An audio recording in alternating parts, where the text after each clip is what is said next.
Hello everybody and welcome to today's parish update for the 25th of April. 25th of April is the feast of St. Mark, the writer of Mark's Gospel. Mark's Gospel is one of the three what we call synoptic Gospels, which means with one eye. So Matthew, Mark and Luke are the synoptic Gospel writers, and the reason we call them that is because it's believed that they use the same source for their material in putting together their Gospels. However, scholars would say that Mark, not Matthew, was the first one to write a gospel. And there are some bits of evidence for this if you read it. First, Mark's gospel is the briefest. So back in Jesus' day, things weren't necessarily written down straight away because the stories went on from person to person. So, 30 years after the resurrection, the story of Jesus was very much alive and well. And remember, we're talking about the church now. The faith wasn't something written down on paper or on stone, but rather something by the grace of the Holy Spirit that was lived, that was celebrated in liturgy and acted out in works of charity. So, why did it have to be written down in the first place? Where did the New Testament start? Well, we look to Mark. It's believed that it's probably written between the years 60 and 65 AD, which coincidentally, or not, was the time in which the Emperor Nero was getting a bit paranoid about these Christians. And so, in AD 64, decided to go on a little bit of a pillage and wipe them out, or at least do the best he could. So, when you're facing this kind of apocalypse, what do you do to pass the faith on from generation to generation? You write it down. And so Mark gathered all the sources together and did a brief summary of the life and works of Jesus so that it wouldn't be forgotten and will be passed on. So that's why Mark's Gospel is the briefest and the most kind of to the point. However, if you look in Mark's Gospel, you can really find some hidden gems. In fact, it's probably my favourite Gospel for that. The fewer words used means they're normally packed with more meaning. For example, there's an episode that Matthew reports on and Mark reports on, and it's about the man with the withered hand. And I really like the slight difference in the storytelling because it tells us something about Mark and it tells us something about Matthew. In Matthew's Gospel, when Jesus heals the man with the withered hand, or before he's just about to, he asks the scribes and Pharisees around him, he says, what do you think? It's Sabbath day, lads. Is it good to do something like this on Sabbath day?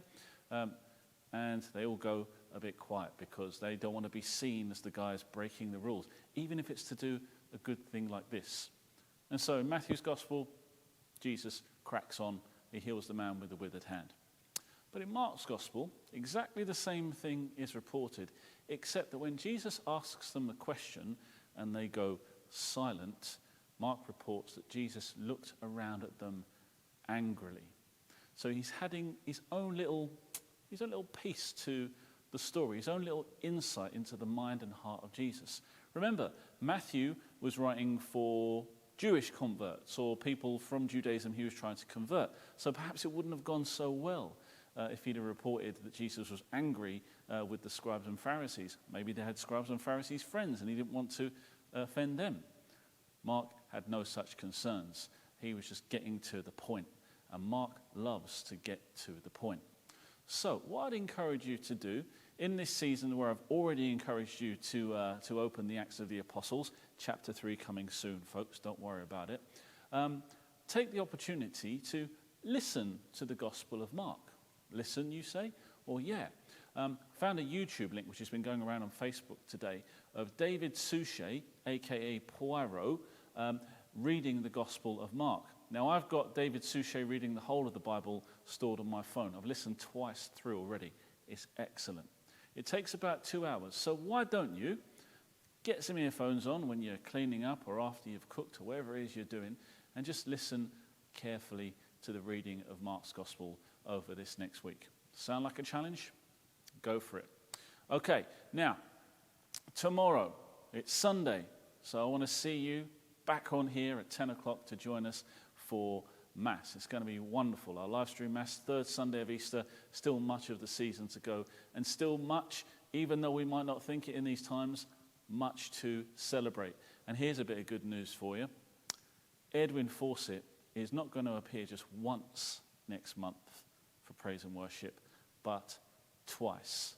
And so by popular demand, on Sunday, the 10th of May at 6 o'clock, is praise and worship time. And then on Pentecost, 3 weeks later, 31st of May, he's back, and it's going to be awesome.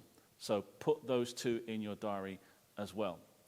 Don't forget to connect with us. It's so important. We want to connect with you guys more regularly. So if you sign up on our page, royaldoc.faith/connect, a few simple details, and we'll be able to email you out information and news and stories of everything that's going on. So get on that as soon as you can.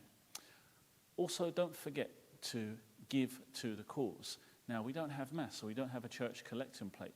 So our giving portals, our website, royaldoc.faith/giving, is the only way which we can receive money in order to continue our ministry. It's so important.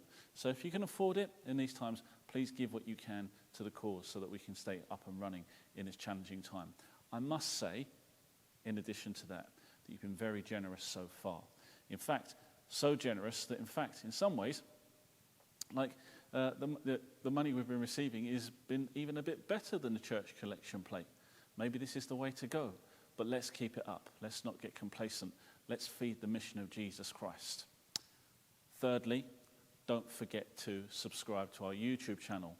We've got 1,600 subscribers now, but we want to keep growing that because we know that if people subscribe, then they're more sure to click on the link when there's a mass or when there's an event, and it gives us an opportunity to reach out far and wide to people. So make sure when you click on any link, if you see it through Facebook or Twitter, if you're not subscribed, click on subscribe, click the bell next to the subscription thing, and that will remind you when an event's coming up. I look forward to seeing you tomorrow for our Mass. I can't wait. You're in my prayers. Keep me in yours.